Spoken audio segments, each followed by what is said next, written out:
I find that the most engaging thing for students is to relate to their lives. So I try to relate my material, which as a science, it's a little hard, but I try to make the science relatable to how their everyday life's going to go. I try to keep things as current as I possibly can. So instead of using our outdated French textbooks with kids from the 1980s, I try and find resources online, whether it's music or movies or videos, anything that's going to be interesting to kids now. I have a lot of hands-on learning, so we build a lot of stuff in my class. I think that helps keep students engaged. I really do my best to try to take chemistry, which can be very abstract ideas, and I try my best to relate them to everyday life and to examples that people would be able to understand and relate to. So I think that that's pretty engaging. We also do a lot of labs, and that can be kind of fun and exciting, and we can actually see things happen right in front of our eyes instead of just talking about the what ifs if they did happen. So I think people also kind of like that. I try to vary up my assignments and the projects, and I try to take a lot of students' feedback and see what their interests are and try to incorporate them into my assignments.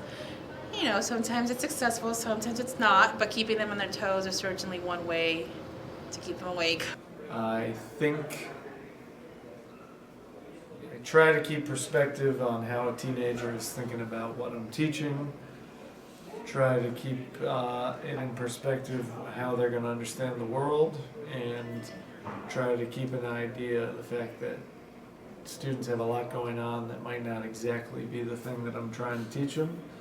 But try and remind them it's important to learn the stuff and know it well to understand the world. First of all, I think that I show that I care, and I try to get them involved as much as possible, but the main thing is I try to give them something for the rest of their lives. And it's the saying that I tell them, I ask them, how would you like to be active for the rest of your life? When you're in your 60s, 70s, 80s, 90s, maybe some of them will reach 100. Well, what's real important to me is to motivate the kids.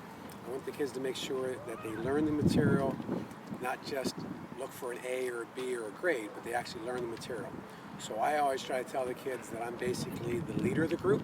And within the group, it's important to me that they are successful, because we're working as a team. It's not like me and them. We work as a team, and I continue to try to motivate them in ways with grades, saying, hey, let's all get an A on this thing. Hey, we all can do this. Let's be successful. Who has any questions? And then I usually roam around the room a lot just to make sure that everybody feels comfortable in the environment. I hope that students in my class feel like there's an atmosphere of trust where they can voice their opinions and have good discussions, and that really gets students involved. I also try to involve some other creative projects where students can explore different outlets that they're a little more comfortable with, especially if reading and writing isn't always their thing, that they can find something in the class that they will not only enjoy but also do really well in. I think for the most part what I do in my class is I try to engage students by getting them to examine their own lives and trying to make those connections through literature so that they see the relevance of the issues that we look at in English class.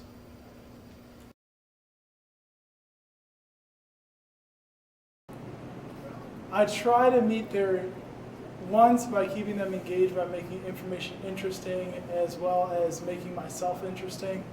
If I provide them with the information in a novel way, it makes it a lot more meaningful, and then they retain the information a lot more.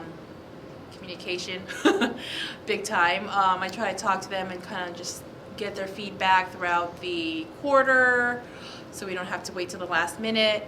And also just show a lot of support by giving them options and just to let them know that I am here, make myself approachable, and try to take each assignment, take each major assignment and modify as best I can to meet their needs, and while keeping it as rigorous as well.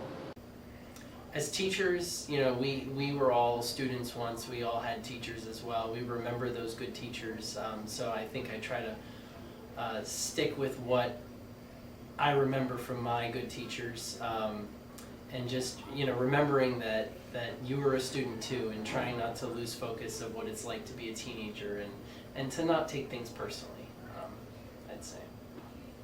I really try to hold the philosophy that student learning is a progression. So just like you didn't learn to read overnight, you're not going to learn chemistry in one night. It's going to take you a while to learn it.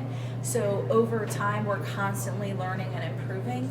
And I really think that that's important for me to keep in mind, because as you grow throughout the year, you're going to keep learning new things, but you're also going to improve on just the basic concepts in chemistry.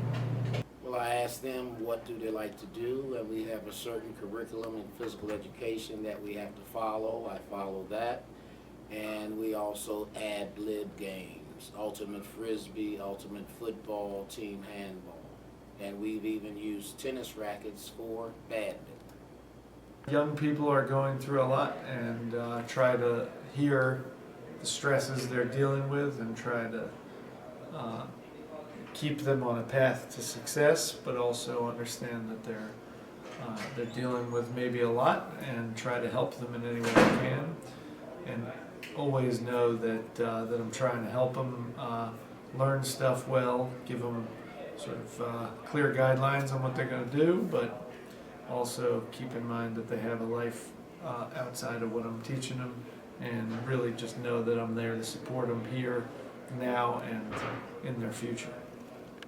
I try and use different modes of teaching, so sometimes we'll do some internet work where they look it up online, they learn about it, like going through worksheets, through watching video on it, then I try and demonstrate how to do it, and that's how I try and meet everybody's needs.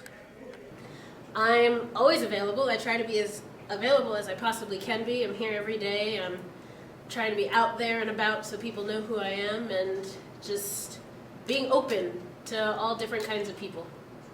Well, as far as meeting their needs and their wants, I'll continue to ask them, are there any questions on the material that we've already learned? Do you need to see any additional examples? And as we give those examples, usually I'll try to pull the kids into play and have them help. Currently we're working in groups of 4, so they're working as a team. And then I try to have each team understand what's going on and have the kids actually explain things to the other kids. Because sometimes they actually learn better in an environment from a fellow student than from the teacher.